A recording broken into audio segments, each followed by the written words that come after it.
అందుకే ప్రజలే అప్రమత్తం కావాలి. ఈరోజు ప్రజలకే నేను సూచన చేస్తున్నా. ఈరోజు మూసి ప్రక్షాళన చేసుకోవాలన్నా వద్దా మీరు ఆలోచన చేసి నాకు సూచన చేయండి. కబ్జాలు పెట్టుకున్న చెరువులను కాపాడాల్సిన అవసరం ఉందా లేదా? చెరువులను కాపాడకపోతే చెరువుల్లో ఉండాల్సిన నీళ్లు మన రోడ్ల మీదకి మన ఇళ్లలోకి వస్తున్నాయి. ఇట్లనే మునిగి చచ్చిపోదామా? ఈరోజు నీళ్లు ప్రవహించాల్సిన నాలాలలో అపార్ట్మెంట్స్ కట్టుకుంటే ఆ నీళ్ళు ఎక్కడికి వెళ్ళాలి?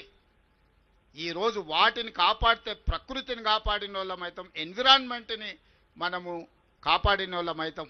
ఈరోజు ఎక్కడైతే మన ప్రభుత్వ భూములు ఉన్నాయో అక్కడ మనము ఈరోజు ఫైనాన్షియల్ డిస్ట్రిక్ట్ కానీ నాలెడ్జ్ హబ్ కానీ ఒక 700-800 ఎకరాలలో మనం అభివృద్ధి చేస్తే ఆనాడు కాంగ్రెస్ పార్టీ ఈరోజు లక్షలాది ఉద్యోగాలు వచ్చినాయి, వేలాది కోట్ల రూపాయల పెట్టుబడులు వచ్చినాయి. అందుకే ఈరోజు గచ్చిబౌలి ప్రాంతంలో ఉన్న 400 ఎకరాలు ప్రైవేట్ కంపెనీలకు ఇచ్చిన వెనక్కి తెచ్చినాం. ఈరోజు యూనివర్సిటీ నుంచి తీసుకోలే, ఐఎంజీ భారత అని ఒక ప్రైవేట్ కంపెనీకి ఇచ్చిన భూమి నేను కొట్లాడి సుప్రీంకోర్టు వరకు కేసు గెలిచి ఆ భూమిని వెనక్కి తెచ్చి ఒక ఐటీ హబ్ని క్రియేట్ చేస్తే ఇంటర్నేషనల్ ఇన్వెస్ట్మెంట్స్ 2,28,000 కోట్ల రూపాయలు తీసుకొచ్చిన నేను సంవత్సరంన్నర లోపల దావోస్ ఇన్వెస్ట్మెంట్స్కి వెళ్ళి వరల్డ్ ఎకనామిక్ ఫోరంలో ఈ రాష్ట్రానికి మన ప్రాంతానికి 2,28,000 కోట్ల రూపాయల పెట్టుబడులు తీసుకొచ్చిన. మరి ఆ సంస్థలు నడవడానికి స్థలాలు ఇవ్వాల్సిన అవసరం లేదా? మన తెలంగాణలో చదువుకున్న యువకులకు లక్షలాది మందికి ఉద్యోగాలు ఇవ్వాలంటే పెట్టుబడులు తేవాల్సిన అవసరం లేదా?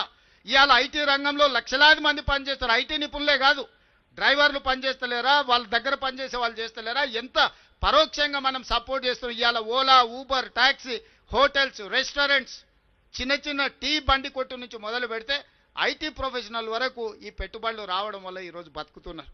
ఉద్యోగ ఉపాధి అవకాశాలు ఈరోజు మనం కల్పిస్తున్నాం.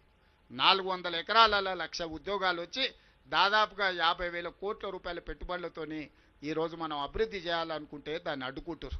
ఒక పక్కన నేను రాబోయే రోజుల్లో మా అధికారులను మూసి పరివాహక ప్రాంతంలో ఏమీ లేనివాడు, ఏ విధంగా బతకడానికి అవకాశం లేనోడు ఆ మూసి మురికి కూపంలో మునిగి తేలుతున్నాడు. మూసిలో బతకాలని ఎవరు కోరుకోరు. ఆ దోమల బాధ, మూసి మురికి వాసన, ఇక్కడనే ఎంత వాసన వస్తుందో మీరు చూసిండ్రు కదా. మూసిలో ఎట్లాంటి నరక పరిస్థితులు ఉంటాయో మీరు ఆలోచన చేయండి. అంత నరకంలో బతకాలని ఏ పేదవాడైనా అనుకుంటాడా? ఈరోజు నేను అసెంబ్లీలో అడిగిన ప్రతిపక్షాలు, ఆ మూసిలో నివసిస్తున్న వాళ్ళకి ఏమి ఇద్దామో చెప్పండి. 5 లక్షలు ఇద్దామా, 10 లక్షలు ఇద్దామా, డబుల్ బెడ్రూమ్ ఇల్లు ఇద్దామా, 120 గజాల ప్లాట్ ఇద్దామా, ఇందిరమ్మ ఇల్లు ఇద్దామా?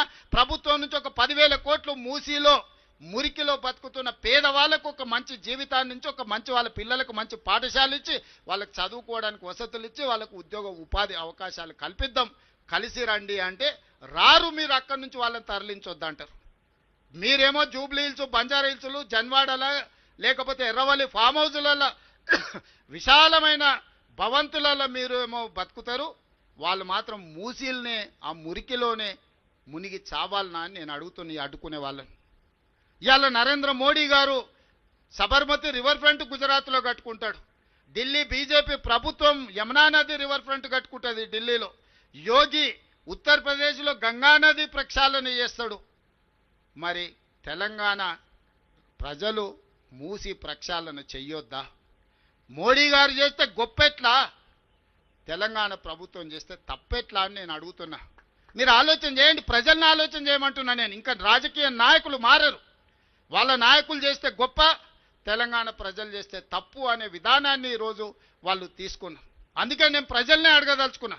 తొందరలోనే ప్రజల దగ్గరికి మా అధికారులను, మా ప్రజాప్రతినిధులను పంపిస్తాం. మా నగరంలో ఉన్న మా అనిల్ యాదవ్, మా మేయర్ను, మా డిప్యూటీ మేయర్ను, మా ఎమ్మెల్సీలను, మా దయాకర్ని, అందరిని, మా పొన్నం ప్రభాకర్ని మూసి పరివాహక ప్రాంతంలో ప్రజలతో ఆత్మీయ సమ్మేళనం ఏర్పాటు చేస్తా. వాళ్ళ జీవితాలకు ఒక మంచి వెలుగునివ్వాలనుకుంటున్నాము. ఇవాళ మనం ఫ్యూచర్ సిటీ అని ఒక గొప్ప నగరాన్ని నిర్మించుకోవాలనుకుంటున్నాం. కావాలంటే వాళ్ళందరికీ ఇతర ప్రాంతాల్లో ఇండ్ల పట్టాలిచ్చి వాళ్ళకి ఇండ్లు ఇస్తాము. మూసీలో ఎందుకు ఆ మురికిలో బ్రతకాలి?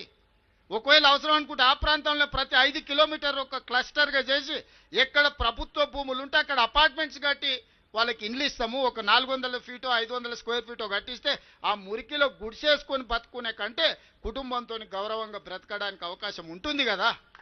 వాళ్ళు వాళ్ళ పిల్లల్ని మంచిగా చదివించుకోవద్దా? వాళ్ళ జీవితాలలో వెలుగు రావద్దా? వాళ్ళు బాగుపడొద్దా? ఏంది కక్ష? నా మీద ఉంటే ఉండొచ్చు, నాతో కొట్లాడుండ్రా. పేదోళ్ళ మీద ఏంది మీ ప్రతాపం? పోయి ఒకరోజు మూసీలో వండుకుంటామన్నారు. ఎవరైనా మూసీలో వండుకున్నారా? వాళ్ళ పార్టీల కార్యకర్తలలో 3వ అంతస్తులో పోయి అపార్ట్మెంట్లలో నిద్రపోయారు. మూసీలో పండుకోండి, మూసీ పక్కన మంచం వేసుకొని పండుకోరి. ఆ చాదరగట్టు బ్రిడ్జ్ పక్కన ఈ నుంచి ఆడికి కనిపిస్తుంది, వరుసగా అట్లా పండుకోరి. అంబర్పేటలో శ్మశాన వాటిక ఉంది మూసీ పక్కనే. ఒక 4-5 రోజులు అక్కడనే ఉండండి, అక్కడనే భోంచేయండి, మీకు తెలుస్తుంది ఆ బాధ ఏందో దుఃఖమేందో. అందుకే ఈ వేదిక మీద నుంచి ఈడున్న వాళ్ళకంటే వింటున్న వాళ్ళందరికీ నేను చెప్పదలుచుకున్న, హైదరాబాదు నగరాన్ని ఆనాడు నిజామే అంత గొప్పగా ఉస్మాన్ సాగర్, హిమాయత్ సాగర్ కట్టి మూసి ప్రక్షాళన చేసి మూసి పరివాహక ప్రాంతంలో అద్భుతమైన కట్టడాలతోని ఉస్మానియా యూనివర్సిటీ నుంచి మొదలు పెడితే ఉస్మానియా హాస్పిటల్ వరకు, హైకోర్టు వరకు, సిటీ కాలేజ్ వరకు, చార్మినార్ ప్రాంతంలో ఉన్న వ్యాపార సంస్థల్ని వారు మనకు ఒక గొప్ప వారసత్వ సంపదగా ఇచ్చిండు. ఈ వారసత్వ సంపదను కాపాడుకొని నగరాన్ని మనం పునరుద్ధరించుకోవాలి. ఇదంతా వదిలేసి కొత్తది నిర్మించుకుంటూ పోతే పాత వారసత్వ సంపద ఏం కావాలి?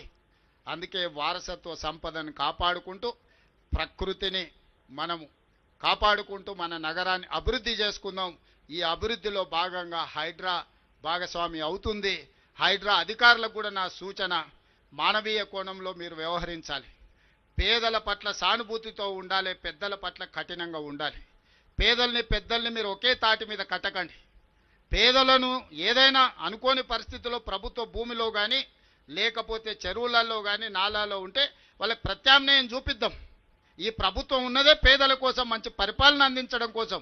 మీరు లిస్ట్ అవుట్ చేయండి. హైడ్రా అధికారులకు నేను స్పష్టంగా చెప్తున్నా, చాలా పెద్ద సామాజిక బాధ్యతలో ఉన్నారు హైడ్రాలో పనిచేసే ప్రతి వ్యక్తి. ఈరోజు కమిషనర్ నుంచి మొదలు పెడితే కింది స్థాయి వరకు ఉన్న సిబ్బందికి నేను సూచన చేస్తున్నా, ఇది ఒక గొప్ప బాధ్యత. ఇదేదో ఉద్యోగం కాదు, ఇది క్యాజువల్గా పనిచేస్తే కుదరదు. దీనికి కొంత మానవీయ కోణాన్ని తోడు చేయండి. పేదలకు ప్రత్యామ్నాయం ఎట్లా చూపిద్దామో ఆలోచన చేయండి. ప్రణాళికలు తీసుకొని రండి, పేదల్ని ఆదుకుందాం. ప్రభుత్వం సిద్ధంగా ఉంది పేదలకు న్యాయం చేయడానికి. పెద్దల పట్ల మాత్రం కఠినంగా వ్యవహరించండి. పెద్దల్ని ఎవరు మీకు ఎంత ఒత్తిడి వచ్చినా పెద్దల గురించి మీరెవరు ఆలోచన చేయాల్సిన పని లేదు. మీ ముఖ్యమంత్రి మీతోని ఉన్నాడు.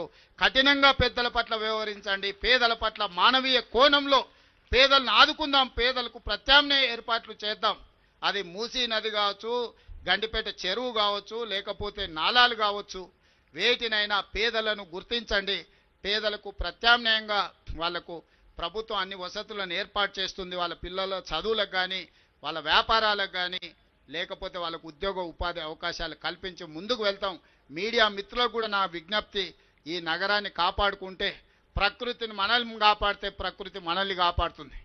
ప్రకృతిని మనం ఆక్రమించాలనుకుంటే, ప్రకృతిని చేపట్టాలి మనం అనుకుంటే, చెరబట్టాలి అనుకుంటే ప్రకృతి వైపరీత్యానికి మొత్తం బలైపోయే పరిస్థితి వస్తుంది. ఈ నగరానికి మళ్ళీ ఢిల్లీనో, ముంబయో, చెన్నై నగరంలాగా కాకుండా హైదరాబాద్ నగరాన్ని ఒక గొప్ప నగరంగా తీర్చిదిద్ది దీన్ని ముందుకు తీసుకువెళ్దామని చెప్పి తెలియజేస్తూ మీ అందరి దగ్గర సెలవు తీసుకుంటున్న ధన్యవాదాలు మిత్రులారా.